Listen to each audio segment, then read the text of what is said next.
ఓం నమ శివాయ, శ్రీమాత్రే నమః. మిత్రులకి, శ్రేభిలాషులకి, అలాగే నన్ను ఇంతగా ఆదరిస్తున్న యూట్యూబ్ ప్రేక్షకులందరికీ కూడా పేరు పేరు ధన్యవాదాలు. మిత్రులారా, మీ అందరికీ పరాదేవత ఎల్లవెల్లా మీతో ఉండి మీ మనోవాంఛ నెరవేర్చాలని మనస్ఫూర్తిగా కోరుకుంటున్నాను. ఈరోజు మనం నవగ్రహాలు, దుష్ప్రభావాలు, బాధలు ఎలా బయటపడాలి, ఏ తాంత్రిక పరిహారం చేసుకోవాలి, దాంతోపాటు ఏ హోమం చేసుకోవాలి, ఏ పూజ చేయాలి, ఏ జపం చేయాలి, ఎటువంటి స్నానం చేయాలి, ఎటువంటి చిన్న చిన్న తాంత్రిక పరిహారాలతో బయటపడాలో తెలుసుకుంటూ వస్తున్నాం.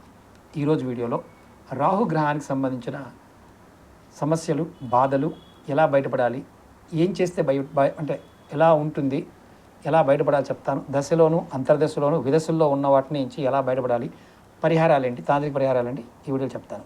అలాగే మీకు ఈ వీడియో నచ్చినట్లయితే లైక్ చేయండి, ఛానల్ని సబ్స్క్రైబ్ చేసుకోండి. అలాగే ఈ వీడియోని 10 మంది మిత్రులకి షేర్ చేయండి. నాతో మాట్లాడాలి అనుకునేవారు వీడియో డిస్క్రిప్షన్లో కాంటాక్ట్ నెంబర్ ఇచ్చాను. నెంబర్ కాంటాక్ట్ చేసి మీరు జాతక పరిశీలన కావచ్చు, మీకున్న సమస్యల గురించి తెలుసుకోవచ్చు.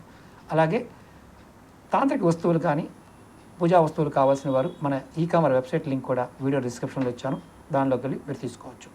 Contact number 9440593655. ఈ నెంబర్ కాంటాక్ట్ చేసి కూడా మీరు అపాయింట్మెంట్ తీసుకోవచ్చు. మీ అందరికీ నా విన్నపం ఏంటంటే, ఈ సంబంధిత అంటే నవగ్రహాలకు సంబంధించిన పరిహారాలతో పాటు అన్ని గ్రహాలకు సంబంధించినవి కూడా ప్లేలిస్ట్ లింక్ ఈ వీడియో డిస్క్రిప్షన్లో ఇస్తాను. మీరు ఎవరైతే జాతకరీత్యా బాగోలేదని, గ్రహాల యొక్క స్థితి బాగోపోవడం వల్ల ఇబ్బంది పడుతున్నారని, దానివల్ల మీరు నష్టపోతున్నారని, ఉంగరాలు పెట్టుకున్న, పూజలు చేసిన, హోమాలు చేసిన, వ్రతాలు చేసిన కలిసి రావడం లేదనే వారు నేను చెప్పే వీడియోని జాగ్రత్తగా పూర్తిగా చూడండి. మీకు నిజంగా అలాంటి సమస్య ఉంటే ఆ పరిహారం చేయండి, 100% రిజల్ట్ వస్తుంది. మన పెద్దలు మనకి ఇలాంటివి ఎన్నో అందించారు. నేను చాలా వీడియోలో చెప్పాను. అంటే దీపారాధనతో కూడా బయటపడవచ్చు, మొక్కలు పెంచడం వల్ల కూడా బయటపడవచ్చు, పక్షులకి, చీమలకి ఆహారం పెట్టడం వల్ల కూడా బయటపడవచ్చు. కానీ భయపడకండి. మా రాశి బాగోలేదు గురువుగారు, మేము ఎలా అయిపోతున్నాం గురువుగారు, ఈ పిచ్చి భ్రమ నుంచి బయటకు రండి. భగవద్ ధ్యానము, భగవంతుని పట్టుకున్నప్పుడు, భగవత్ నామాన్ని చేసినప్పుడు ఖచ్చితంగా బయటపడతారు. మన పెద్దలు ఇలాంటివి ఎన్నో చెప్పారు. మీకు అన్నీ కూడా నేను ఒక్కొక్కటి ఎక్స్ప్లెయిన్ చేస్తాను. ఇలాంటివి నమ్మేవారు చూడండి వీడియోలు, నమ్మని వారు పొరపాటును కూడా చూడమాకండి. ఎందుకంటే చాలామందికి ఎన్నో అనుమానాలు ఉంటాయి. నమ్మి విశ్వాసంతో ప్రయత్నించేయండి, ఫలితం వస్తుంది. ఎవరికైనా అలా ఫలితాలు వచ్చిన వారు ఖచ్చితంగా కామెంట్ చేయండి. ఇప్పుడు రాహు గురించి తెలుసుకుందాం. ఈయన జాతకరీత్యా రాహు కానీ, కేతువు కానీ, శని భగవానుడు కానీ, కుజుడు కానీ పాపగ్రహాల కిందకే వస్తారు. ఈ రాహువు సహజంగా అంటే జాతకంలో ఇచ్చే ఫలితాలు కూడా మంచి ఫలితాలు ఉంటాయి, చెడు ఫలితాలు కూడా ఉంటాయి. రాహు ఇస్తే ఏదైనా ఒక స్థాయిలో ఇస్తాడు, అలాగే తీస్తే అదే స్థాయి నుంచి కిందకి తీసుకొచ్చేస్తాడు. ఇతను సహజంగా అంటే చాలామందికి తెలియదు ఏంటంటే, రాహువు వక్రగతిలో ఉన్నప్పుడు మిగతా గ్రహాలతో కలిసినప్పుడు ఖచ్చితంగా ప్రభావం ఉంటుంది. రాహువుకి తలే ఉంటుంది, తోక మొండెం నుంచి పైకి ఉండేది రాహువు, ఇక మొండెం కింద ఉన్నది కేతువు అంటారు. కాబట్టి రాహువు మనసు మీద ఎక్కువ ప్రభావం చూపిస్తాడు. కాబట్టి చాలామందికి ఇబ్బందులు వచ్చినప్పుడు మన సహజంగా మాట ఏదో రాహు పట్టిందిరా అనుకుంటూ ఉంటారు. అలాగే ఈ రాహుని ఎలా మనం తొలగించుకోవాలో ఈ వీడియోలో తెలుసుకుందాం. ముఖ్యంగా రాహుకి అధిపతి అంటే ఉపాయం ముందు చెప్తాను, తర్వాత పరిహారాలు చెప్పుకుంటూ వస్తాను. మంగళవారం సాయంత్రం రాహుకాలంలో మీరు దుర్గాదేవికి అభిషేకం చేసి నిమ్మపండు డొప్పలో దీపం వెలిగించి తీపి పదార్థాన్ని నైవేద్యంగా పెట్టి అర్చన చేసిన రాహుగ్రహం అనేది దోషం తొలగిపోతుంది. మళ్ళీ చెప్తున్నాను, జాగ్రత్త వినండి. మంగళవారం సాయంత్రం రాహుకాలంలో దుర్గాదేవికి అభిషేకం చేసి నిమ్మపండు డొప్పు ఉంటుంది కదా, ఆ డొప్పలో దీపం వెలిగించి తీపి పదార్థంగా నైవేద్యం అంటే ఏదైనా తీపి పదార్థాన్ని నైవేద్యంగా పెట్టి అర్చన చేసి మనం అమ్మవారిని పూజించడం వల్ల రాహుగ్రహ దోషం తొలగిపోతుంది. ఇది మనం తేలిగ్గా చేయగలిగే పరిహారం. ఇప్పుడు ఈ దోషం వల్ల కలిగే బాధలని తెలుసుకుందాం. రాహు కుజుడితో కలిసి చెడు స్థానంలో కనుక ఉంటే ఆకస్మిక ప్రమాదాలు, దెబ్బలాటలు, గాయాలు కలగజేస్తాడు. అలాగే రాహు దోషం వల్ల ఇతరులకి అంటే ఏదైనా సలహా చెప్పినప్పుడు చెడు సలహాలు పాటిస్తారు, బాగా గుర్తుంచుకోండి. మూడోది, రాహుగ్రహ దోషం వల్ల మిలిటరీ సంబంధించిన, బిల్డింగ్ కాంట్రాక్ట్ సంబంధించిన నష్టాలు కలుగుతాయి. నాలుగోది, కుటుంబంలో పెద్దవారికి ఆకస్మిక మరణాలు, పిల్లలు తప్పిపోవటం లేదా ఎత్తుకుపోవడం లాంటివి కూడా రాహు మన జాతకంలో చెడు స్థానంలో ఉన్నప్పుడు జరుగుతాయి. ఐదవది కోర్టు వ్యవహారాల్లో ఇరుక్కుంటారు. అంటే సంబంధం ఉన్నా లేకపోయినా అనవసర విషయాల్లో మాట్లాడటం వల్ల, నోటి దూల వల్ల కూడా కోర్టు వ్యవహారాలకి వెళ్ళవలసి ఉంటుంది. అంటే పోలీస్ కేసులు ఇలాంటివి అవుతాయి. ఆరవది ఎలక్ట్రికల్ లేదా ఎలక్ట్రానిక్స్ వస్తువుల వల్ల నష్టం కలుగుతుంది. అలాగే పోలీస్ గూఢాచార సంస్థల వల్ల ఇబ్బంది కలుగుతుంది. అంటే రాజకీయ నాయకులు ఎక్కువగా చిన్నప్పుడు మనం చూస్తున్నాం, టీవీలో రోజు రెగ్యులర్గా చూస్తున్నాం. ఇది అలా ఇబ్బంది పడేవాడికి రాహుతోనే సమస్య అని అర్థం. అలాగే రాహు ప్రభావం ఉన్నప్పుడు మూర్ఖత్వం, అంటే చాలామందికి మూర్ఖుల్లా ఉంటారు, మూర్ఖత్వంతో ప్రవర్తిస్తూ ఉంటారు. అలాగే అధికారం ఉన్నవాడు అధికార దుర్వినియోగం చేస్తారు. దానివల్ల ఇవన్నీ కోర్టు కేసులు అలాంటివన్నీ వస్తుంటాయి. అలాగే ఈ రాహు ఉన్నవాడికి మానసికంగా, అంటే తనకు తానుగా తక్కువ చేసి చూసుకుంటూ ఉంటాడు. దీన్ని ఆత్మన్యూన్యతాభావం అంటాం. మన తెలుగులో ఈ భావం ఇలా చెప్పిన అర్థం కాదు. అంటే మనల్ని మనం తక్కువ చూసుకోవడం కూడా దాని అర్థం. అలా చూసుకొని అలా ప్రవర్తిస్తుంటారు. నన్ను ఎవడో తక్కువగా చూశాడు, నన్ను ఎవడో అన్నాడు, నన్ను తక్కువగా చూస్తున్నాడు అనుకుంటారు. అలాగే పాములు, తేళ్ళు, గేదెలు, విషజంతువుల వల్ల బాధలు కలుగుతాయి. ముఖ్యంగా విషవాయువులు, వాతావరణ కాలుష్యం, వీటి వల్ల కూడా ప్రమాదాలు సంభవిస్తాయి. అలాగే రాహు బాగోనప్పుడు జైలుకి వెళ్ళవలసిన పరిస్థితి కూడా కలిగజేస్తాడు. ఖచ్చితంగా రాహు కుజుడితో కలిసి ఉన్నప్పుడు లేదా గురు దశ బాగోనప్పుడు కూడా రాహు యొక్క ప్రభావం చేత ఇలాంటివి జరుగుతాయి. అలాగే రాహు ఎంత యోగం కలిగించినా ఎంతో కొంత అప్రతిష్ట పాలు కూడా చేస్తాడు. రాహు జాతకులకి ఇది సర్వసాధారణంగా జరుగుతూ ఉంటుంది. అలాగే చంద్రుడితో కలిస్తే గొప్ప బుద్ధి చాంచల్యం కానీ పిచ్చి కానీ కలగజేస్తాడు. అంటే చంద్రుడితో కలిశాడ రాహు, పిచ్చి వాళ్ళ ప్రవర్తిస్తాం, అది పక్కాగా జరుగుతుంది. అలాగే శని రాహువులతో, అంటే ఇద్దరు కూడా కలయిక తీవ్రమైన పరిస్థితులకి దారితీయవచ్చు. శని రాహు కనుక జాతకచక్రం కలిసి ఉంటే చాలా తీవ్రమైన సమస్యలను ఎదుర్కొంటారు. అలాగే రాహు రవితో కలిస్తే తండ్రితో సత్సంబంధాలు చెడగొడతాడు. అంటే ఆస్తి విషయాల్లో గొడవలు ఇలాంటివి బాగా వస్తాయి. అలాగే 16వ పాయింట్ ఏంటంటే రాహువు గురువుతో కలిస్తే మంచి మనసున్న తప్పని పరిస్థితుల్లో తప్పులు చేసే విధంగా చేస్తాడు. అంటే గురువుతో కలిసి ఉన్న మంచి మనసున్నప్పటికీ కూడా ఈ రాహు ప్రభావం చేత తప్పులు చేయించడానికి ఎక్కువగా అవకాశాలు ఉంటాయి. ఇప్పుడు రాహుగ్రహ దోషం వల్ల కలిగే వ్యాధులు ఏంటో తెలుసుకుందాం. కడుపులో నులుపురుగులు, గుల్మ రోగం, అంతు చిక్కని రోగాలు మొదలైనవి వస్తాయి. అంటే గుల్మ రోగం అంటే దురదలు, గజ్జి ఇలాంటివన్నీ గుల్మ రోగాల కిందకు వస్తాయి. రెండోది పైల్స్ లాంటి వాటికి సంబంధించి దురదలు లాంటివి, ఇలాంటివి కూడా దాని కిందకే వస్తాయి. రాహు ఏ గ్రహంతో అయితే కలిసి ఉంటాడో ఆ గ్రహ సంబంధిత రోగాలను ఇస్తాడు. అలాగే శరీరంలో కలిగే నొప్పులకు రాహువే కారణం. అంటే మన బాడీలో పట్టేయడం కానీ, గ్యాస్ పట్టేయడం లాంటివి, చేతులు పట్టేయడం, కాళ్ళు పట్టేయడం, నరాలు పట్టేయడం, వీటికి కారకుడు రాహువే.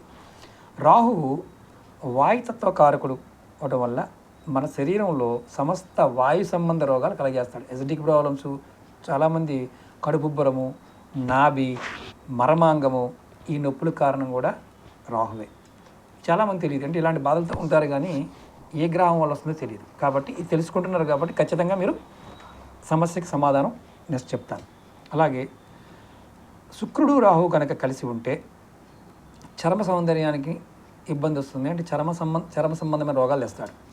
అలాగే ముఖ్యంగా పొట్టకు సంబంధించి రోగాల్ని కలగజేస్తాడు రాహువు. అలాగే రాహువు దోషకారకుడైతే పక్షవాతము, కీళ్ళవాతము, నడుము నొప్పి, మడమలు పగుళ్ళు ఇలాంటివన్నీ కలుగుతాయి. మీ కాళ్ళు పగుళ్ళు ఉన్నాయి అంటే ఆడవాళ్ళకైనా మగవాళ్ళకైనా దశలో కానీ, అంతర్దశలో కానీ, విదశలో కానీ ఎక్కడో ఒక రాహు యొక్క ప్రభావం ఉందని అర్థం. అన్ని రకాల అంటువ్యాధులకు రాహు అధిపతి. మనకి పెద్ద పెద్ద రోగాలన్నీ కూడా రాహు వల్లే వస్తాయి. అలాగే టైఫాయిడ్, మలేరియా, అమ్మవారు, మసూచి అంటాం. అలాగే జలుబు, ఇన్ఫ్లుయెంజా అంటాం. అలాగే వైరస్ జ్వరాలు, ఇవన్నీ రాహువే కారకుడు. శరీరంలో రోగనిరోధక శక్తి తగ్గించి బ్యాక్టీరియాని పెంపొందించేవాడే రాహువు. ఇలాంటివన్నీ ఎదుర్కొంటున్నారు అంటే మనందరిలోనూ రాహు యొక్క దోషం ఉందని అర్థం. ఈ సీజనల్గా వస్తే సీజన్లో వచ్చాడని అర్థం. ఇది గుర్తుంచుకోండి. ఇప్పుడు రాహుగ్రహ దోష నివారణకి ఎటువంటి తాంత్రిక పరిహారాలు చేయాలో ఈ వీడియోలో తెలుసుకుందాం. మొట్టమొదటిగా రాహుకి ఆదిదేవత భూమి, అని కొందరు, గోవులని కొందరు చెప్తారు.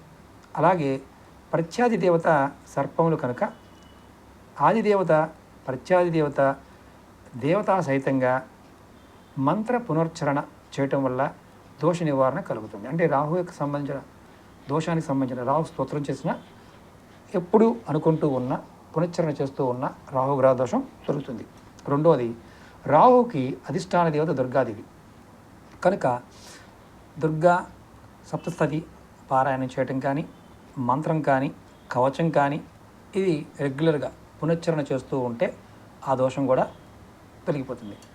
మూడవ పాయింట్ వచ్చేసి తంత్రశాస్త్ర ప్రకారం రాహుకి అంతరిక్ష అధిదేవత చిన్నమస్తాదేవి.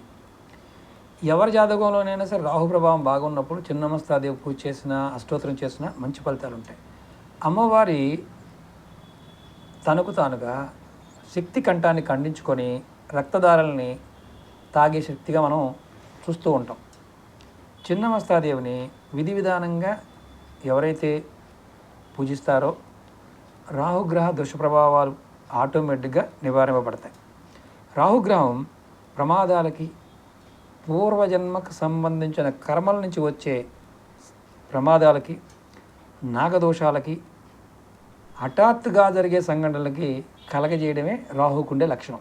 ఇప్పుడు రాహుగ్రహ దోషానికి చేయవలసిన ఉపవాసం ఏంటో తెలుసుకుందాం. అంటే ఇక్కడ గుర్తుంచుకోవాల్సిన ముఖ్య విషయం ఏంటంటే ఈ ఉపవాసాన్ని శుక్లపక్ష శనివారం రోజు ప్రారంభించి 18 శనివారాలు ఉపవాస నియమాన్ని పాటించాలి. శనివారం నాడు తలస్నానం చేసి నల్లటి బట్టలు ధరించి రాహుగ్రహ తాంత్రిక మంత్రాన్ని 3 లేదా 18 మాలలు, అంటే 18 × 108 ఒక్కొక్క మాలలో 200 పూసలు ఉంటే 18 సార్లు జపం చేయాలి. ఆ తర్వాత నీటిలో కొంచెం ఒక గిన్నె తీసుకొని, లోటా తీసుకొని, లేకపోతే కాపర్దైనా వెండిదైనా నీటిలో గరికలు, దర్బలు వేసి రావి చెట్టు మొదల్లో దారపోయాలి. శనివారం రాత్రికి తీపి కలిపిన చపాతీలు మాత్రమే భుజించాలి. భోజనానికి పూర్వం నువ్వుల నూనెతో దీపం వెలిగించి రావి చెట్టు మొదటిలో పెట్టాలి. ఈ విధంగా ఉపవాస నియమాన్ని గనక పాటించడం వల్ల శారీరక, మానసిక, ఆర్థిక లోపాలు తొలగిపోతాయి. ఇది పైన చెప్పిన తాంత్రిక పరిహారాలు చేయొచ్చు. ఇది ఉపవాసం. ఇప్పుడు దానం గురించి కూడా తెలుసుకుందాం. దోష నివారణ కోసం ఎవరికైతే రాహుగ్రహ దోష నివారణ పాయింట్ ఆఫ్ వ్యూలో ఇబ్బంది పడేవారు 10 గ్రాములు లేదా 10 కిలోలు మినుముల్ని పాత ఇనప పాత్ర యందు కానీ, తామరాకులో కానీ పోసి దక్షిణ తాంబూలం, అంటే బ్రాహ్మణికి ఇవ్వాలి. తాంబూలం అంటే ఆకు, ఒక్క, అరటిపళ్ళు, కొంత డబ్బు దక్షిణగా పెట్టి శనివారం మధ్యాహ్నం నడి వయసు కల బ్రాహ్మణునికి మీరు అంటే అక్కడ మీరు గుర్తుంచుకోవాల్సింది ఏంటంటే నడి వయసు అంటే 40 నుండి 50 సంవత్సరాల మధ్యలో ఉన్న బ్రాహ్మణుడికి కాళ్ళు కడిగి రాహు జపం చేసి పశ్చిమ దిక్కుగా తిరిగి దానం ఇవ్వాలి. మినుములతో పాటు ఎండు ద్రాక్ష, ఖర్జూర పండు, బూడిద గుమ్మడి, గొడుగు, విషినికర్ర, నల్లని వస్త్రాలు ఇలాంటివి కూడా వాటితో కలిపి ఇవ్వచ్చు. ఈ విధంగా 10 శనివారాలు చేయటం వల్ల దోష నివారణ జరుగుతుంది. ఇప్పుడు రాహుగ్రహ దోష నివారణకి చేయవలసిన స్నానం గురించి తెలుసుకుందాం. ఈ రాహుగ్రహ దోష నివారణకు ఒక కొత్త కుండలో, మట్టి కుండ, నీరు పోసి అందులో గుగ్గిలం, ఇంగువ, తాలకం, మనిశిల, గరిక మొదలగు ఔషధాలు వేసి, అలాగే చాట ఆకృతిలో ముగ్గు వేయాలి. చాట ఎలా ఉంటుంది? ఇలా ఉంటుంది చాట. అలా ముగ్గు వేసి దర్బలు వేసి ఆ ముగ్గు పైన అందులో కుండ పెట్టి, దొరికితే గేదె కొమ్ము నిండా నీరు పోసి, చనిపోయిన గేదెల కొమ్ములు ఉంటాయి, వాటి కొమ్ములు తీసుకొని దాంట్లో నీరు పోసి ఒక పక్కన పెట్టాలి. రాహుగ్రహ మంత్రజపం స్తోత్రం చేసి ముందుగా గేదె కొమ్ములోని నీటిని మర్జన చేసుకొని పిదప కుండలోని నీటిని తలస్నానం చేసి, అంటే అది కూడా దక్షిణముఖంగా నిలబడి మీరు పైన పోసుకోవాలి. ఈ విధంగా 10 శనివారాలు చేయటం వల్ల రాహుగ్రహ దోషం, రాహుగ్రహ బాధల నుండి నివారణ పొందవచ్చు. ఇప్పుడు మనకి తేలిగ్గా చేసుకోగలిగే తాంత్రిక పరిహారాల గురించి తెలుసుకుందాం. మొట్టమొదటిగా రాహుగ్రహం వల్ల క్షయరోగం ఇలాంటి సంభవించడానికి ఎక్కువ అవకాశాలు ఉంటాయి.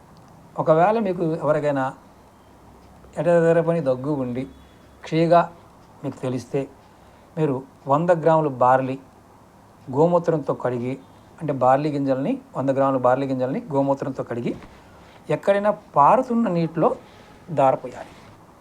అదేవిధంగా గోమూత్రాన్ని నోట్లో పోసుకొని పుక్కిలించడం లాంటి చేయాలి. అంటే నోట్లో పోసుకొని అని పుక్కిలించాలి. ఈ విధంగా కనీసం 18 రోజుల పాటు చేయడం వల్ల నివారణ కలుగుతుంది. చాలా తేలికైంది, ఖచ్చితంగా చేయొచ్చు. ఇది క్షయరోగం ఉన్న వాళ్ళకి ఇది మంచి పరిహారం. అలాగే రెండో పరిహారం, 100 గ్రాములు బార్లీ తీసుకొని పాలతో కడిగి పారుతున్న నీటిలోకి దారపోయాలి. ఇలా దారపోయాలి.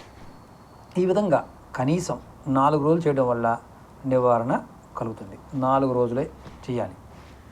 రాహు బాగోలేదని చేయొచ్చు. అలాగే శనివారం నాడు ప్రారంభించి వరుసగా 18 రోజులు పారుతున్న నీటిలోకి రోజుకొక కొబ్బరికాయని దారపోయడం వల్ల నివారణ కలుగుతుంది. 18 కొబ్బరికాయలు రోజుకొక కొబ్బరికాయని దారవదలాలి. అప్పుడు కూడా రాహు శాంతిస్తాడు.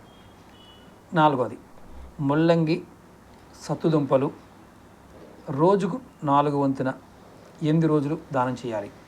అదేవిధంగా కొద్దిపాటి బొగ్గులు నీటిలోకి దారపోయాలి. ఇలా చేయడం వల్ల కూడా నివారణ జరుగుతుంది. ముల్లంగి కానీ సత్తుదుంపలు కానీ రోజు 4 వంతు అంటే రోజు 4 వంతు అంటే మనకి 1/4 కేజీ తీసుకున్నా సరిపోతుంది, ఇబ్బంది ఏం లేదు. దానం చేసిన పని అవుతుంది. 5వది, మేషరాశిలో కానీ లేదా జన్మ లగ్నం అందు కానీ రాహు ఉన్నప్పుడు అనేక రకాల శారీరక మానసిక బాధలు కలగజేస్తాడు. అటువంటప్పుడు నీళ్ళల్లో కొద్దిగా పాలు కలిపి 43 రోజులు క్రమంగా స్నానం చేయడం వల్ల కూడా నివారణ కలుగుతుంది. ఇది ఇంట్లో ఉన్న వాళ్ళు కూడా నిర్భయంగా చేసుకోవచ్చు, ఆడవారైనా మగవారైనా. ఇలాంటి బాధలు పడుతున్న వారు ఎవరైనా సరే 43 రోజుల పాటు స్నానంలో నీళ్ళల్లో కొద్దిగా పాలు కలుపుకొని స్నానం చేయండి. ఈ వీడియో నేను 5 సంవత్సరాల క్రితం కూడా చెప్పాను. మన పాత వీడియోలో ఇలాంటివి చాలా చెప్పాను. ఇవన్నీ తేలిగ్గా చేసుకోగలిగేవే. ఇప్పుడు 6వ పాయింట్ చెప్తాను. మీకు అష్టమ రాహువు పీడ కలిగినప్పుడు చల్లని నాణ్యాలు ఉంటాయి కదా, అంటే మనకి పాత నాణ్యాలు, వాటిని పారుతున్న నదిలో కానీ కాలువలో కానీ మీరు దారపోయడం వలన నివారణ కలుగుతుంది. రాహువు శాంతిస్తాడు. అలాగే కర్కటక రాశిలో,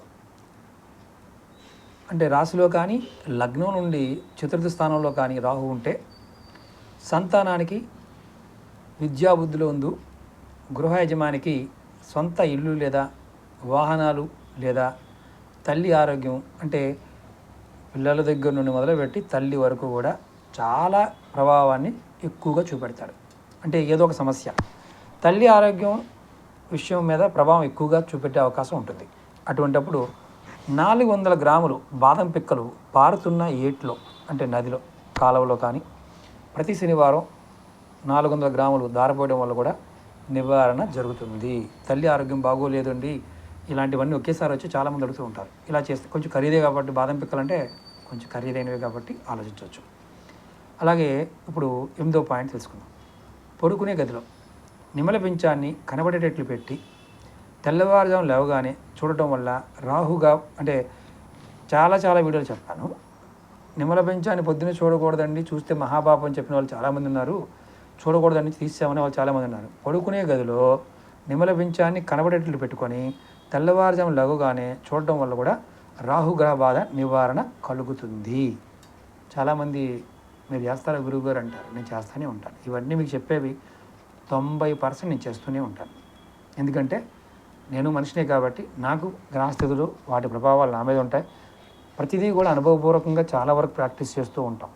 మీకు కూడా అనుభవాన్ని చెప్తున్నాను. ఇక్కడ తూచా తప్పకుండా చేయడానికి మీకు నేను ఎక్కడ తప్పు చెప్పకూడదనే ఉద్దేశంతోనే నేను సిస్టంలో చూసే మీకు చెప్తున్నాను. కారణం ఏంటంటే ఏ చిన్న మిస్టేక్ జరిగినా మీరు ఆ పొరపాటు చేస్తే ప్రమాదం జరుగుతుంది కాబట్టి. అలాగే లగ్నం నుండి ద్వాదశ స్థానంలో మీనరాశిలో కానీ రాహు ఉంటే సుఖమైన నిద్ర, భోజనం ఉండదు. అంటే నాకు నిద్ర పట్టడం లేదు గురువుగారు, సుఖంగా భోజనం చేయలేకపోతున్న గురువుగారు అంటే మీ జాతకంలో లగ్నంలో కానీ, అంటే లగ్నం నుండి ద్వాదశ స్థానంలో, అంటే మీనరాశిలో కానీ రాహు ఉన్నాడని అర్థం. అలాగే మీకు పీఠిక మీద అనేక అవయోగాలు కలగజేస్తాడు. మీరు ఇలా ఇబ్బంది పడేవారు పగడాన్ని తల కింద పెట్టుకొని నిద్రించండి. ఆవులకి బిస్కెట్లు పెట్టండి. ఆవులకి బిస్కెట్లు. నెలకొక్కసారి శనివారం పూట మీ బరువు ఎంత ఉంటారో అంత బొగ్గును పారే నీటిలో దారపోయండి. అప్పుడు రాహుగా బాధ నివారణ జరుగుతుంది. కొంచెం ఖరీదే, తప్పదు. నిద్ర రావడం లేదు ఇలా ఉంది అంటే మాత్రం ఇది చేయండి. ఎవరైనా ఇలాంటివి చేసేవారు అంటే ఖచ్చితంగా కామెంట్ చేయండి.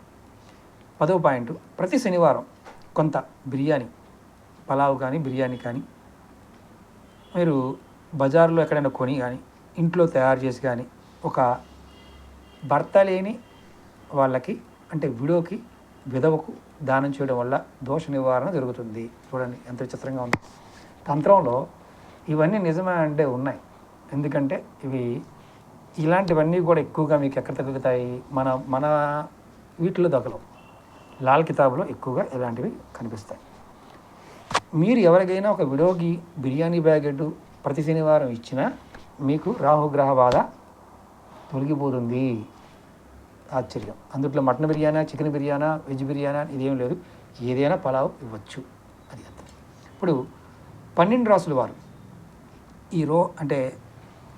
ఈ 12 రాసుల వారికి రాహు గనక దోష ప్రభావం ఎలా ఉంటుంది, తగ్గించుకోవడానికి చేయవలసిన శాంతి ప్రక్రియలను ఇదే తెలుసుకుందాం.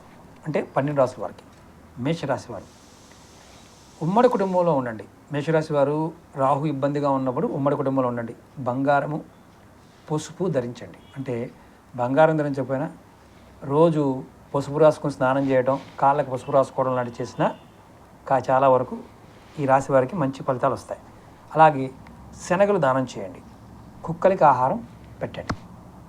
మేషరాశి వారు. ఇప్పుడు వృషభ రాశి వారు వెండి చదరంగా ఉన్న బిళ్ళ ఎప్పుడు మీ దగ్గర ఉంచుకోవాలి. రాగి నాణ్యాలు నీటిలో వదులుతూ ఉండాలి. లేదా పాప్కార్న్ అంటే మనకి వేరుశనగ గింజలు ఉంటాయి కదా, వాటిని పాప్కార్న్ కానీ గింజలను కానీ నిప్పుల్లో వేయండి. 8 చల్లని నాణ్యాలని సీసం మొక్కలు 43 రోజుల పాటు నీటిలో వదలండి. అంటే 8 చల్లని నాణ్యాలు దాంతోపాటు సీసం మొక్కలు కలిపి 43 రోజుల పాటు రెగ్యులర్గా నీటిలో వదలండి. ఇది వృషభ రాశి వారు చేయాల్సింది. ఇప్పుడు మిథున రాశి వారు మీ పెళ్లి రోజు అంటే మ్యారేజ్ డే, దంపతులు ఒకరికి ఒకరు వెండి బిళ్ళలు ఏదైనా ఇచ్చుకోండి. చిన్న చిన్న మొక్క అయినా ఇచ్చుకోవచ్చు. వాటిని దగ్గర ఉంచుకోవాలి లేదా పారే నీటిలో వదిలేయాలి. ఒక వెండి గ్లాసులో ఒక వెండి మొక్క వేసి అందులో నీరు అంటే గ్లాస్ నిండా నీరు నింపి నీటిలో ఆ నీటి ఏదైతే అంటే 24 గంటలకు ఒకసారి ఆ వెండి గ్లాసులో నీటిని మార్చుతూ ఉండాలి. ఇది మిథున రాశి వారు చేయాలి. ఇప్పుడు కర్కాటక రాశి వారు మనకి పిల్లలు గోళీలు ఆడతారు. నల్ల గోళీ కానీ లేదా సీసా గోళీ కానీ దగ్గర ఉంచుకోవాలి. నల్ల కుక్కని పెంచుకోవాలి. కర్కాటక రాశి వారు నల్లటి కుక్కని పెంచుకోవచ్చు. ఒక గోళీ దగ్గర పెట్టుకున్నా మీకు రాహు యొక్క ప్రభావం తగ్గిపోద్ది. ఎంతకన్నా అదృష్టం ఏమైనా ఉంటుందో చెప్పండి. ఈ రాశి వారికి ఒక గోళీతోనే సమాధానం దొరికింది. అలాగే సింహరాశి వారికి సింహరాశి వారు ఇంట్లో వెండి ఏనుగు బొమ్మ పెట్టుకోవాలి. అలాగే మ్యారేజ్ డే నాడు దంపతులు తాత్కాలిక మళ్ళీ ఇక్కడ మంచి ఒక అద్భుతమైన ఏంటంటే ఈ రాశి వారికి ఎప్పుడు భార్యాభర్తలు గొడవ పడుతూ ఉంటారు. ఈ ప్రతి మ్యారేజ్ డే నాడు తాత్కాలికంగా వివాహతంతు నిర్వహించాలి. అంటే మళ్ళీ పెళ్లి చేసుకోవడం, టెంపరవరీ పెళ్లి, పూలమాలను మార్చుకోవడం ఇలాంటివి చేస్తూ ఉంటే వీరికి రాహువు వీళ్ళని ఏమీ చెయ్యడు. చూడండి ఎంత ఈజీగా ఉందో. అలాగే కన్యారాశి వారు కన్యారాశి వారు పవిత్ర నదీ స్నానం చేయాలి. వెండి ఉంగరాన్ని ధరించాలి. ఏ చేతికి ధరించాలి గురువుగారు? కుడి చేతికి ఎడమ చేతికి ధరించవచ్చు. అలాగే 4 బాదం గింజల్ని ప్రవహించే నీటిలో వదలాలి. ఇది చేస్తే రాహు శాంతిస్తాడు. తులారాశి వారు తల్లి దీవెన పొందాలి. పాలు, బియ్యము ఇలాంటివి దానం చేయండి. వెండిని దగ్గర పెట్టుకోండి. మీ పర్సులో అయినా హ్యాండ్ బ్యాగ్లో అయినా సరే పెట్టుకోండి. తులారాశి వారు. ఇప్పుడు వృశ్చిక రాశి వారు ఒక వెండితో చిన్న గోళీ చేయించుకొని మీ దగ్గర ఉంచుకోవాలి. బంగారము, పసుపు రంగు వస్తువులు కానీ వాటిని దగ్గర పెట్టుకోవాలంటే ఇంత పసుపునైనా సరే మీరు పర్సులో పెట్టుకోవచ్చు. పసుపు కొమ్మునైనా పర్సులో పెట్టుకోవచ్చు. పసుపు కలర్ మాల ఉంటుంది, పసుపు కొమ్ములు దానైనా ధరించవచ్చు. అలాగే ధనుసు రాశి వారు రాగి పాత్రలో గోధుమలు బెల్లము ఉంచి దాన్ని ఎవరికైనా దానం చిన్న రాగి ప్లేట్లో అయినా సరే దానం చేయొచ్చు. అలాగే ప్రవహించే నీటిలో కొబ్బరికాయ వదలాలి. వెండి లాకెట్ మెడలో ధరించాలి. నీలిరంగు వస్త్రాలని ధరించాలి. నీలిరంగు అంటే కనిపిస్తుంది కదా, ఎలాంటివి లైట్ కలర్ అయినా వాడవచ్చు. అలాగే మకర రాశి వాళ్ళు, మీకు సంపాదించే ఆదాయంలో కొంత భాగం తోబుట్టులకు ఇవ్వాలి. అంటే పావలా అయినా కొంతైనా మీ తోబుట్టులకు ఇవ్వాలి. పడక గదిలో ఒక దగ్గర ఒక మూల పటికి బెల్లం ఉంచుకోండి. వంటగదిలో భోజనం చేయాలి. అలాగే సరస్వతీదేవిని పూజించాలి. సరస్వతీదేవి ఖచ్చితంగా స్తోత్రాన్న అష్టోత్తరమైన చదువుతూ ఉంటే మీకు మకర రాశి వారికి రాహు యొక్క ప్రభావం తగ్గిపోతుంది. ఇప్పుడు కుంభరాశి వారు, బంగారము లేదా పసుపు దారం మెడలో వేసుకోవాలి. దారమైనా వేసుకోవచ్చు, బంగారం రూల్ ఏం లేదు. అలాగే పేదలకి మీకు తోచిన దానం చేయాలి. పాలు మంచినీళ్ళు వెండి గ్లాసులు తాగుతూ ఉండాలి కుంభరాశి వారు. ఇప్పుడు మీనరాశి వారు, ఆంజనేయ స్వామిని పూజించాలి. మీనరాశి వారు కంపల్సరిగా ఆంజనేయ స్వామిని పూజించాలి. తలపై టోపీ ధరించాలి. పాలు పొంగకుండా ఇంట్లో చూసుకోవాలి. పేద పిల్లలకి 11 శనివారాలు మినప సున్నుండలను పంచిపెట్టిన మీకు ఈ దోషం తొలగిపోతుంది. ఇప్పుడు అసలు రాహుదశ బాగోలేదు అనేవారికి ఒక తేలికైన పరిహారం, సుబ్రహ్మణ్య స్వామి అష్టకం, దుర్గా సూక్తం, ఈ 2 పారాయణం చేస్తుంటే రాహుదశ జరుగుతున్న ఇబ్బందులు పోతాయి. అలాగే ఈ రాహుదశ జరుగుతున్న వారిలో ఆరుద్ర, స్వాతి, శతభిష నక్షత్రాలు గోమేదకం లేదా అంటే గోమేదకాన్ని ఉంగరంగా లాకెట్లో కానీ ధరించవచ్చు. ఇంకొకటి ఎగ్గేట్, అది కూడా గోమేదానికి ఆల్టర్నేట్గా ఉండే స్టోన్, అది కూడా ధరించవచ్చు. అలాగే రుద్రాక్షల్లో 9 ముఖాల రుద్రాక్ష ధరించాలి. అలాగే నీలి వస్త్రం, ఇనుప పాత్రలో నువ్వుల నూనె ఇనుప పాత్రలో పోసి దానం చేయటం, అన్నదానం చేస్తే ఇంకా మంచిది. అలాగే మీకు దుర్గా సప్తసతి చదవడం వల్ల కూడా మంచి ఫలితం ఉంటుంది. అంటే పారాయణ చేయడం వల్ల. వీలైతే తమిళనాడులో ఉన్న తిరునాగేశ ఆలయాన్ని దర్శించండి. ఇది పర్మనెంట్ సొల్యూషన్గా మనం భావించవచ్చు. ఏది చేసినా పర్మనెంట్ సొల్యూషన్. ఇప్పుడు రాహుకాలంలో ఏం చేయాలి? రాహుకాలం వారంలో ప్రతిరోజు 1.5 గంటల సమయం ఉంటుంది. ప్రతిరోజు ఆ సమయంలో చేసే పనులకి ఆటంకం కలుగుతుందని మనం నమ్ముతాం. కనుక ముఖ్యమైన పనులైతే ఆ సమయంలో మనం చేయకుండానే ఉంటాం. కానీ దోష నివారణ కొరకైతే మాత్రం రాహుకాలంలోనే పూజలు నిర్వహించాలి. దుర్గాదేవికి రాహుకాలంలో నిమ్మడప్పలో నూనె పోసి దీపం వెలిగించి చేయడం వల్ల రాహుదోషం తొలుగుతుంది. అది కూడా దుర్గాదేవి టెంపుల్లో. ఆదివారం సాయంత్రం 4:30 గంటల నుండి 6 గంటల వరకు, సోమవారం ఉదయం 7:30 నుండి 9 వరకు, మంగళవారం 3 గంటల నుండి 4:30 వరకు, బుధవారం 12 గంటల నుండి 11:30 వరకు, అంటే 1:30 గంట, గురువారం అంటే మీకు ఇక్కడ గురువారం నాడు వచ్చేసి అరగంట, 1:30 గంటల నుండి 3 గంటల వరకు. అంటే గురువారం నాడు మధ్యాహ్నం సమయంలో ఈ ప్రభావం అనేది ఎక్కువగా ఉంటుంది. కాబట్టి పనులు చేసే వాళ్ళు చాలామంది ఈ సమయంలో మాట్లాడడానికి కూడా ఇష్టపడరు. 3 గంటల వరకు. శుక్రవారం నాడు 10:30 గంటల నుండి 12 గంటల వరకు, శనివారం నాడు 9 గంటల నుండి 10:30 గంటల వరకు ఈ ప్రభావం అనేది ఉంటుంది. ఇక్కడ గమనించాల్సింది ఏంటంటే, ఈ సమయాల్లో మనం రాహు ప్రభావం ఉన్న టైంలో మంచి పనులు చేయకూడదు అనేది నిజం. ఇప్పుడు మనం ఒక ప్రత్యేకమైన పరిహారం గురించి తెలుసుకుందాం. రాహుగ్రహ దోషానికి సంబంధించిన ఒక ప్రత్యేకమైన పరిహారం. రాహువుని శాంతింపజేయడానికి చాలా పరిహారాలు చెప్పుకున్నాం. రాహువు కనుక ఒకవేళ మనం ఆయన సాధన చేయాలంటే ఆయన ప్రతిమకు వాడవలసిన లోహము సీసం. ప్రతిమకు పూజకు గ్రహాసనం, చేట, సమిధులు వచ్చేసి దుర్వ, నైవేద్యం మినపసున్ను, మినపగారెలు, ఖర్జూరము. చేయవలసిన పూజ అధిష్టాన దేవత అయిన సరస్వతి పూజ, దుర్గా పూజ, సుబ్రహ్మణ్య స్వామి పూజ, శివారాధన, రాహుకాలంలో దుర్గకు నిమ్మకాయ దీపం. ఇవి చేయవలసిన పూజలు. అంటే ఇందులో ఏ ఒక్కటి చేసినా ఫలితం ఉంటుంది. అలాగే దేవాలయంలో అంటే దుర్గాదేవి సన్నిధిలో చేస్తే ఇవన్నీ కూడా మంచి ఫలితాలని పొందగలుగుతారు.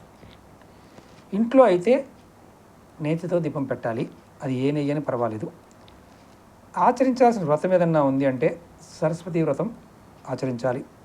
రాహువుకి ప్రియమైన తిథి చైత్ర బహుళ ద్వాదశి. పారాయణం చేయవలసిన రాహు అష్టోత్తరం, లలిత సహస్రనామం, ఆచరించవలసిన దీక్ష భవానీ దీక్ష, ధరించవలసిన మాల రుద్రాక్షమాల, అష్టముఖి రుద్రాక్ష, రత్నం వచ్చేసి గోమేదకం. అలాగే దర్శించవలసిన దేవాలయాల్లో సరస్వతి, దుర్గా, సుబ్రహ్మణ్య స్వామి దేవాలయం, శివాలయం, నవగ్రహ ఆలయం. దానం చేయవలసినవి ఎండు ద్రాక్ష, తేనె, ఖర్జూరం. చేయవలసిన జప సంఖ్య 18,000. ఇది మనం రాహుకు సంబంధించిన వాటిలో ఏ ఒక్కటి చేసినా ఫలితం అనేది ఉంటుంది. ఇప్పుడు రాహు దశ అంతర్దశలో కలిగే దుష్ప్రభావాలు, పరిహారాలు తెలుసుకుందాం. రాహు 18 సంవత్సరాలు ఉంటాడు. మొదటగా రాహు ఉన్నప్పుడు 2 సంవత్సరాల 8 నెలల 12 రోజులు ఉంటాడు. ఈ దశలో ఎక్కువ ఆందోళన, ప్రభుత్వ విరోధం కలగటం, అంటే ప్రభుత్వానికి వ్యతిరేకం కలిగే పనులు చేయటం, భార్య వలన మనస్తాపం లేదా విడిపోవడం, చేస్తున్న వృత్తిలో నష్టం రావటం, స్థల మార్పు, సహోదరుల మధ్య విభేదాలు లాంటివి కలుగుతాయి. పరిహారం ఏంటయ్యా? నాగ విగ్రహాలకు పాలాభిషేకం చేయటం, పెరుగు అన్నాన్ని నైవేద్యంగా పెట్టి పూజించటం, 5 వారాలు రాహుకాలంలో దుర్గాదేవిని పూజించటం. ఇది రాహు దశలో ఉన్నప్పుడు చేయాల్సింది. ఇప్పుడు రాహు దశలో గురుడు ఉన్నప్పుడు 2 సంవత్సరాల 4 నెలల 24 రోజులు ఉంటాడు. సంతోషము, సంపద కలుగుద్ది. కుటుంబంలో సంతోషాన్ని, మనశ్శాంతి పెరుగుతుంది. అనుకున్న కార్యసిద్ధి, ప్రభుత్వ అనుకూలము, వివాహం లాంటివి శుభకార్యాలు జరగడం. ఇప్పుడు దీనికి కూడా పరిహారం ఉంది. దక్షిణామూర్తి కానీ లేదా నాగలింగాకారంలో ఉన్న శివుడిని పూజించడం వల్ల శుభ ఫలితాలు కలుగుతాయి. ఇప్పుడు రాహుదశలో శని 2 సంవత్సరాల 10 నెలలు. ఈ దశలో వ్యవసాయం చేసేవారికి వ్యవసాయంలో నష్టం వస్తుంది. వృత్తిలో ఏ పని చేస్తున్నా మందగతిలో నడుస్తుంటుంది. ధన నష్టం, తల్లి వర్గం బంధువులతో విరోధం ఏర్పడటం, ఇచ్చిన మాట కాపాడుకోలేక నష్టపోవడం, అంటే మానసికంగా చాలా ఇబ్బంది పడటం, మాన నష్టం అంటాం. అలాగే అపమృత్యు భయం కూడా కలుగుతుంది. పరిహారం ఏంటంటే రుద్రజపం, దానాల ద్వారా శని ప్రీతిని కలగజేస్తే మంచి ఫలితాలు కలుగుతాయి. శని రాహు మధ్య కలిసి ఉంటే మాత్రం చాలా ఇబ్బందులు ఉంటాయి. కాబట్టి చాలా జాగ్రత్తగా మనం చేసుకోవాలి. ఇప్పుడు 4వది రాహుదశలో బుధుడు 2 సంవత్సరాల 4 నెలలు 27 రోజులు ఉంటాడు. జాతకుడికి తక్కువ ప్రయత్నంలోనే అధిక లాభాలు ఏర్పడతాయి. చాలా రోజులుగా పిల్లలు లేని వారికి పుత్రభాగ్యం కలుగుతుంది. దైవ పూజలు చేస్తారు. వ్యాపారంలో అధిక లాభాలు కలుగుతాయి. విద్యలో ఉన్నత ప్రమాణాలు కలుగుతాయి. పరిహారం ఏంటయ్యా? శనివారం రోజున విష్ణు సహస్రనామ పారాయణం చేసి విష్ణుమూర్తికి పాయసం చేసి నివేదన చేస్తే ఎన్నో రెట్లు ఫలితం, మంచి శుభ ఫలితాలు కలుగుతాయి. 100% గ్యారంటీ. అలాగే రాహుదశలో కేతువు 1 సంవత్సరం 10 రోజులు. ఈ దశలో పిల్లలకు పీడ, విషం వల్ల కానీ వ్యాధుల వల్లని, అంటే కొంత ఫుడ్ పాయిజన్స్ ఇలాంటివి జరగడానికి అవకాశం ఉంటుంది. మందులు వాడడం వల్ల, ఆ మందుల వల్ల వచ్చే శరీర బాధ, అంటే మందుల వల్ల కూడా సైడ్ ఎఫెక్ట్స్ ఉంటాయి. శరీరం నల్లబట్టడం, అలాగే కొంతమందికి చెరసాల వాసం, అంటే జైల్లో పడటం, దానివల్ల కుటుంబంలో కాస్త ఇబ్బందులు చెల్లాచెదురుగా అవ్వడం కూడా జరుగుతాయి.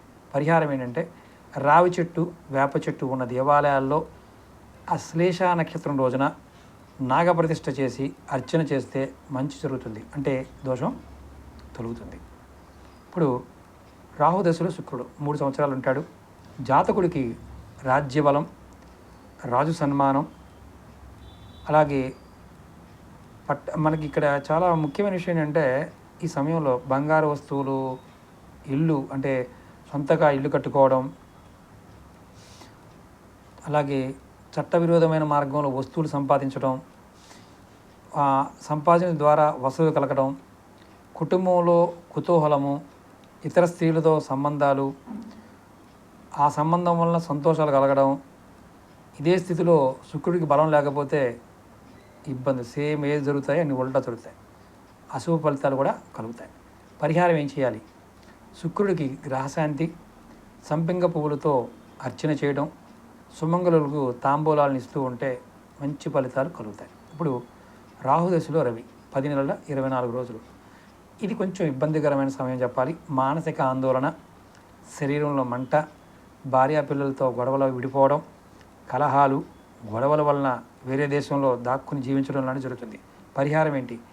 రవిని ఎరుపు వస్త్రంలో కానీ ఎరుపు పువ్వులతో పూజ చేస్తే శుభం కలుగుతుంది. అలాగే ఇక్కడ రాహు దశలో చంద్రుడు 1 సంవత్సరం 6 నెలలు. ఇది కూడా కొంచెం నెగిటివ్గానే ఉంటుంది. ఈ దశలో పదవీ విరమణ, భార్య వలన వస్తువుల నష్టం, బంధువులతో శత్రుత్వం కలగడం, నేత్ర వ్యాధులు, నీడ సంబంధిత వ్యాధులు, మనశ్శాంతి లేకపోవడం జరుగుతుంది. దీని పరిహారం ఏంటంటే పౌర్ణమి రోజు చంద్రగ్రహానికి ప్రీతిగా దానాలు చేయటం, అంటే చంద్రుడికి దానాలు సమర్పించడం. అలాగే రాహుదశలో కుజుడు 1 సంవత్సరం 18 రోజులు. జాతకుడు నీచులతో స్నేహం చేయడం, పరస్త్రీ వ్యామోహం, దొంగతనం, గొడవలు లాంటివి ఏర్పడతాయి. మనశ్శాంతి లేకపోవడం, ఇతర వస్తువులని దొంగతనం చేయడం, ఇలాంటి అడ్డమైన పనులు చేస్తారు. ఈ సమయంలో పరిహారం ఏం చేయాలి? శివాలయంలో ఉన్న వీరభద్రుడిని తెల్లని పువ్వులతో అర్చించి దీపం వెలిగిస్తే శుభం కలుగుతుంది. ఇక్కడ చాలామంది ఏంటంటే రాహు చాలా ఈ కలికాలంలో రాహువే రాజు. సూర్యుడు మామూలుగా అన్ని కాలాల్లో సూర్యుడు రాజు అయితే ఇక్కడ యాక్టింగ్ రాజు రాహు. కాబట్టి రాహుతో చాలా జాగ్రత్తగా ఉండాలి. ఇప్పుడు రాహుగ్రహ దోషానికి ధరించవలసిన రత్నం గురించి కూడా తెలుసుకుందాం. ఈ రాహుగ్రహానికి గోమేదక రత్నాన్ని ధరించాలి. ఈ రత్నాన్ని శనివారం నాడు రాహుకాలంలో శాస్త్రోదకంగా పూజ చేసి ధరించాలి. ఆరుద్ర, స్వాతి, శతభిష నక్షత్ర జాతకులు 4/1/22/31 తేదీలో జన్మించిన వారు, రాహుదశ నడుస్తున్నవారు, అలాగే సాయన కుంభ సూర్యరాశి జాతకులు అంటే జనవరి అంటే సూర్యమానం ప్రకారం మనం పుట్టిన తేదీ ప్రకారం చెప్పుకునే సమయం జనవరి 21 నుండి ఫిబ్రవరి 19 మధ్య పుట్టినవారు గోమేదకాన్ని ధరించవచ్చు. ఇది గోమూత్ర రంగులో ఉంటుంది. తేనె రంగులోనూ ఉండేవి కూడా లభ్యమవుతాయి. ఇది నిపుణుల చేత పరీక్షించి ధరించాలి. బంగారంతో గోమేదకాన్ని మధ్య వేళకి ఈ వేళకి ధరించడం, ఉదయం సూర్యోదయ వేళ ధరించడం చాలా ఉత్తమం. ధనలాభానికి, అధికార ప్రాప్తికి ఈ గోమేదక రత్నం బాగా పనిచేస్తుంది. ఆరోగ్యం పాయింట్ ఆఫ్ వ్యూలో కూడా ఆరోగ్యాలు, భోగభాగ్యాలు కూడా గోమేదక ధరించడం వల్ల కలుగుతాయి. ఇది చాలా అద్భుతమైన ఫలితాన్ని ఇస్తుంది. అలాగే ఇది జ్యోతిష ప్రకారం కూడా జ్యోతిష గ్రంథాలు ఈ గోమేదకానికి చాలా గొప్పగా చెప్పడం జరిగింది. అలాగే మనం సామాన్యంగా ధరించే రుద్రాక్ష గురించి తెలుసుకుందాం. రాహుగ్రహ దోషం ఉన్నవారు నివారణ కోసం సప్తముఖి రుద్రాక్ష ధరించాలి. అంటే 7 ముఖాల రుద్రాక్ష. ఈ రుద్రాక్ష ధారణ వల్ల లక్ష్మీ కటాక్షం కలుగుతుంది, సప్తమాతృకులకు అనుగ్రహం కలుగుతుంది. ఆధ్యాత్మిక పరంగా దీనికి విశేషమైన శక్తి ఉంది. అలాగే ఇది ధరించడం వల్ల చిత్త ప్రశాంతత, అంటే ఎప్పుడు మనసు కొంచెం ప్రశాంతంగా ఉంటుంది. సత్సంకల్ప సిద్ధి అంటే మంచి ఆలోచనలు కలుగుతాయి. ప్రేమ, అనురాగాలు వృద్ధి చెందుతాయి. అలాగే పౌరుషము, ధైర్యానికి ఈ రుద్రాక్ష ధరించడం వల్ల కలుగుతాయి. అలాగే సంఖ్యాశాస్త్రపరంగా సంఖ్య 4 కావున చతుర్ముఖ రుద్రాక్షను కూడా ధరించవచ్చు. శుక్రవారం రోజున లేదా శనివారం రోజున ఈ రుద్రాక్షని పాలతోనూ పంచామృతాలతో అభిషేకించి రాహుగ్రహ మంత్రాన్ని 108 సార్లు జపించి దీన్ని ధరించాలి. ఇది రాహుకు సంబంధించిన పరిహారాలు. మీకు ఏదైనా సరే పూర్తిగా వీడియో చూస్తే అర్థమవుతుంది. మీరు చేయగలిగిందని ప్రయత్నించండి. అలాగే మీకు ఈ వీడియో నచ్చినట్లయితే లైక్ చేసి 10 మంది మిత్రులకు షేర్ చేయండి. కొత్తగా చూసే మిత్రులు ఎవరైనా సరే సబ్స్క్రైబ్ చేసుకోండి. ఇలాంటి వీడియోలో నెక్స్ట్ వీడియోలో మీకు నేను కేతు గ్రహానికి సంబంధించిన పరిహారం చెప్తాను. ఇంకా మీకు తేలిగ్గా గ్రహాలకు సంబంధించిన పరిహారాలు కూడా దీంట్లోనే మీకు ఎక్స్ప్లెయిన్ చేస్తాను. ఓం నమః శివాయ, శ్రీమాత్రే నమః.